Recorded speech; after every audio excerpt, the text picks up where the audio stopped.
tujuan saya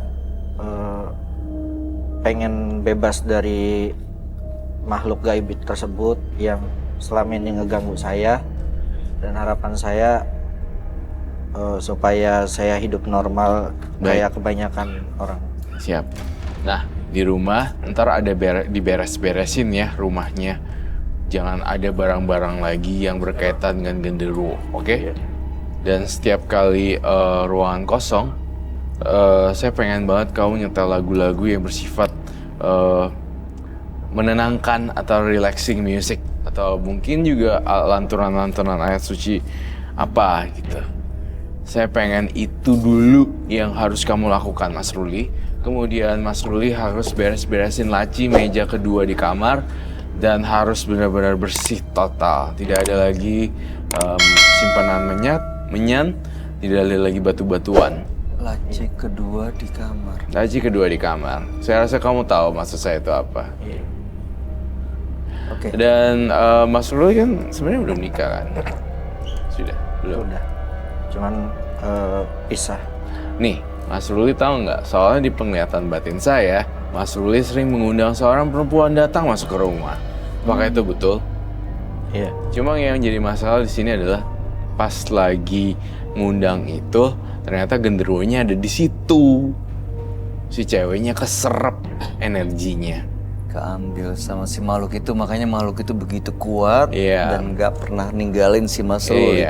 Tapi sekarang proses cleansing yang udah kamu lakuin bikin Ruli terbebas dari makhluk itu, Roy. Betul. Dan gak perlu ada ritual lagi. Gak perlu ada ritual lagi, semuanya beres-beresin, lacinya diberes-beresin, ganti spray semuanya. Oke. Hidup baru. Siapa? Ya. Kedepannya dia akan lebih baik. Tentunya kedepannya akan lebih baik, Mas Ruli, kalau kamu berbuat banyak kebaikan dan gak nyakitin perempuan. Itu kuncinya terakhir ya. Yep. Reutan, ada yang mau disampaikan buat Ruli?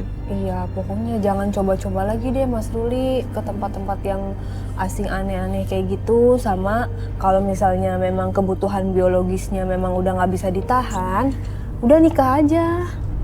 Kan halal gitu loh, daripada pasangan-pasangan yang aku jadi kayak menggurui ya, tapi aku kan sebagai wanita gitu loh, kalau aku posisi wanita aku digituin cuman di apa have fun-nya doang, dimanfaatkan, abis itu ditinggalin, kan kasihan. Kalau misalnya ibunya Mas Ruli digituin, adiknya Mas Ruli misalnya cewek digituin, atau Mas Ruli punya anak cewek digituin, bagaimana perasaannya Mas Ruli? Aku mewakili cewek-cewek gitu kan. Ya, saya rasa udah banyak yang disampaikan buat Ruli, dan mudah-mudahan setelah dari sini Mas Ruli bisa punya kehidupan yang jauh lebih baik dari sebelumnya, terbebas dari gangguan makhluk-makhluk astral, genderuwo, dan Anda bisa lebih tenang dan lebih bahagia. Kami harap yang terbaik buat Mas Ruli. Amin. Selamat malam. Mas Ruli boleh meninggalkan studio. Terima kasih. Ini boleh dibawa, Mas. Ini dibawa. Ini juga boleh dibawa. Silakan dibuang belakang sana. Kesalahan yang ditutupi dengan keburukan akan membuat seseorang berputar dalam lingkaran setan. Berikut ini akan hadir seorang pria yang nekat menyantet atasannya sendiri. Malam hari ini kami akan panggil dia dengan nama samaran. Kami persilahkan Aziz.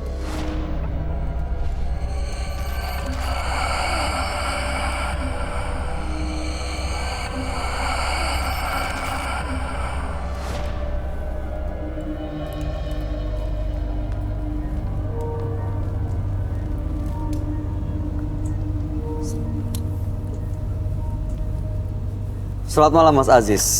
Malam. Apa yang mau Anda ceritakan pada kami, dan boleh tolong ceritakan dengan keras ya.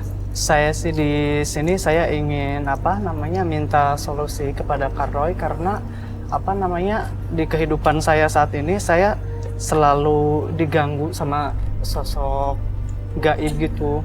Itu sejak kapan? Itu semenjak saya dipecat dari kerjaan. Sejak dipecat justru sering ada gangguan gaib gitu ya? Lalu kayak di rumah itu saya kayak ada lemparan-lemparan tanah kuburan gitu. Dan itu tuh benar-benar mengganggu. Saya juga sering mimpi ada pocong. Dan pocongnya itu pakai tikar gitu. Jadi saya seolah-olah kaki saya tuh kayak ditarik gitu. nggak bisa kemana-mana gitu, mau lamar kerjaan juga kayak ada yang ngikat, jadi saya seolah-olah nggak boleh pergi keluar gitu, jadi saya harus di kamar terus kayak gitu. Maaf Kak Bayu, siapa tadi, Mas Ajis ya namanya? Ajis, Emang sebelumnya pernah melakukan apa kok bisa begitu? apa sebabnya? Sebenarnya sih saya pernah melakukan Pembunuhan maksudnya ya. pakai Jadi saya ngebunuh saya melalui orang pintar. Teluh gitu? Iya. Dosa mah. Iya, karena saya kan bener-bener sakit hati ya Mbak ya. Iya, saya itu pertama kali datang ke Jakarta, itu saya bekerja di perusahaan ternama di Jakarta, dan saya itu sebagai asetnya mereka. Dari awal kayak semacam gaji itu selalu lancar, reimbursement juga lancar, dan segalanya lancar. Bahkan saya tuh selalu diapresiasi karena saya di sini salah satu karyawan yang berprestasi. Jadi kan di awal 2013, 2014 itu saya masih normal, lancar. Lalu setelah itu adalah karyawan baru.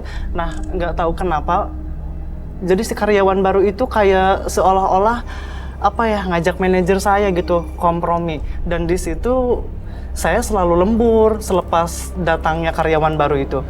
Dan lemburnya itu nggak tanggung-tanggung, Mas. Bahkan sampai bener-bener larut malam, dan itu tuh hampir tiap hari.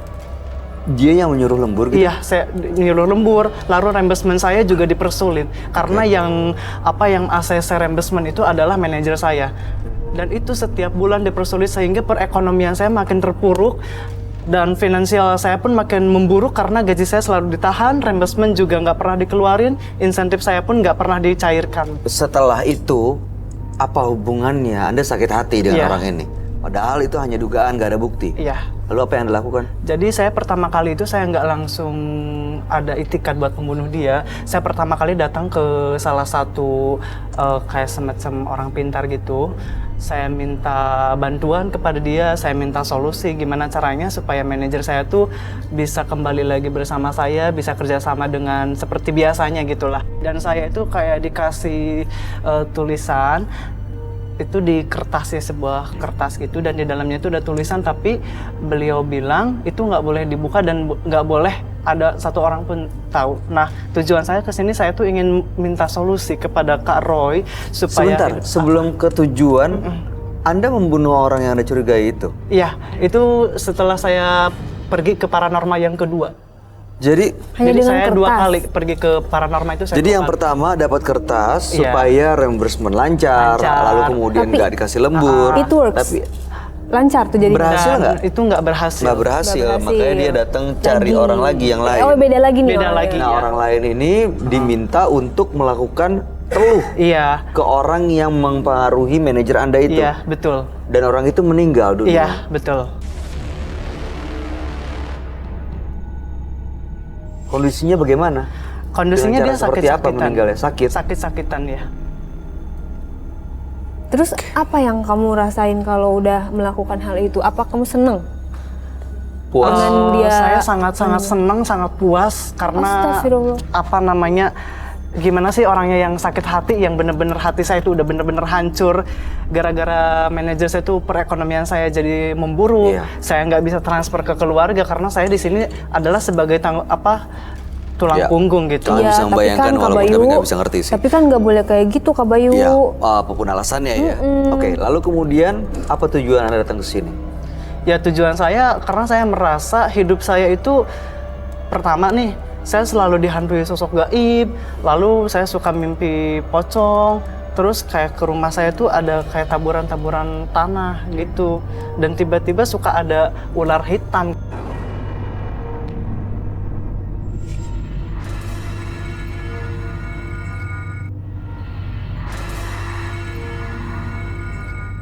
Pertama nih, saya selalu dihantui sosok gaib, lalu saya suka mimpi pocong, terus kayak ke rumah saya tuh ada kayak taburan-taburan tanah gitu, dan tiba-tiba suka ada ular hitam. Oke, baik, kalau begitu kita akan langsung lihat ya. Kita akan cari tahu bagaimana kasus ini, cerita ini di mata sahabat kami. Dia adalah seorang indigo. Kami persilakan Roy Kiyoshi. Sebelumnya, tim Mata Batin sudah memberikan tanggal lahir dan nomor rumah partisipan kepada Roy Kiyoshi. Dengan mata batinnya, Roy akan membaca berdasarkan angka yang kami berikan. Aziz, terlahir tanggal 11 Januari 1993. Saya melihat ambisi yang begitu besar dalam jiwanya. Dia seringkali memendam emosi yang kemudian membesar dan meledak suatu saat. Ketika semua itu terjadi, dia akan menyerang lawannya dari belakang. Saya melihat gumpalan api dendam yang membara dalam jiwa Aziz. Dendam itu membuat kehidupannya menjadi tak terkendali. Saya juga merasakan perasaan depresi dalam jiwanya. Saya melihat di sekitar tubuh Aziz ada sosok makhluk bersimbah darah.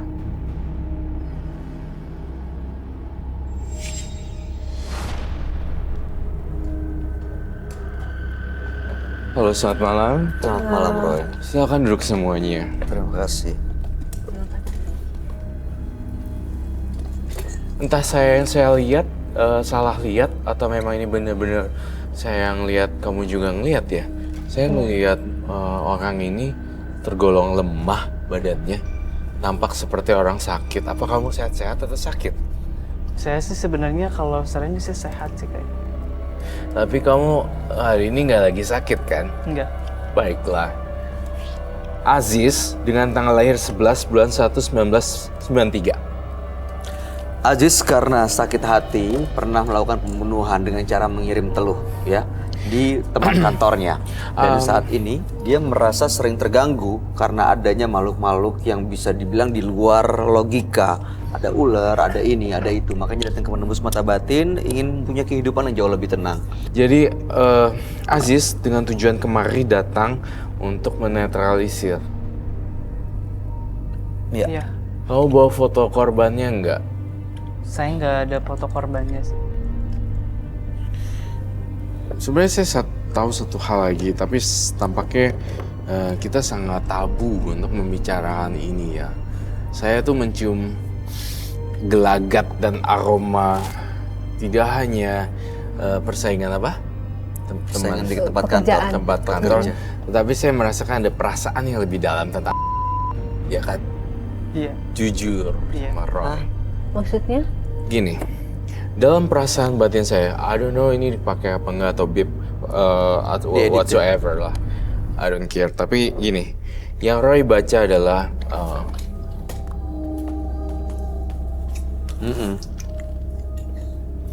Kan mohon maaf sekali ya Aziz ya, di sini adalah meja kejujuran. Saya tidak menitik beratkan itunya sih, dan itu adalah pilihan manusia. Tapi ketika berbicara Aziz, saya merasa ada sakit dan luka batin yang dilakukan oleh nampaknya hubungannya adalah cinta terlarang. Ya kan?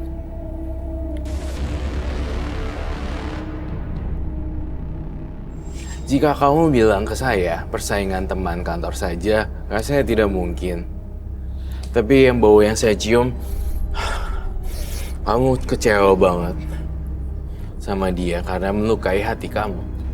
Jadi sebenarnya dia punya hubungan dengan sang manajer, makanya manajernya begitu baik. Tapi dengan hadirnya orang itu, manajernya menjadi perhatiannya berpaling gitu.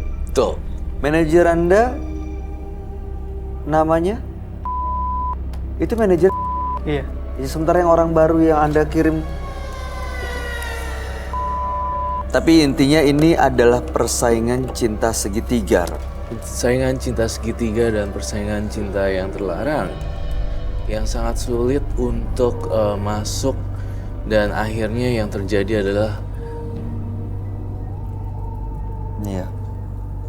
Sampai mengirim teluh guna-guna santet ini.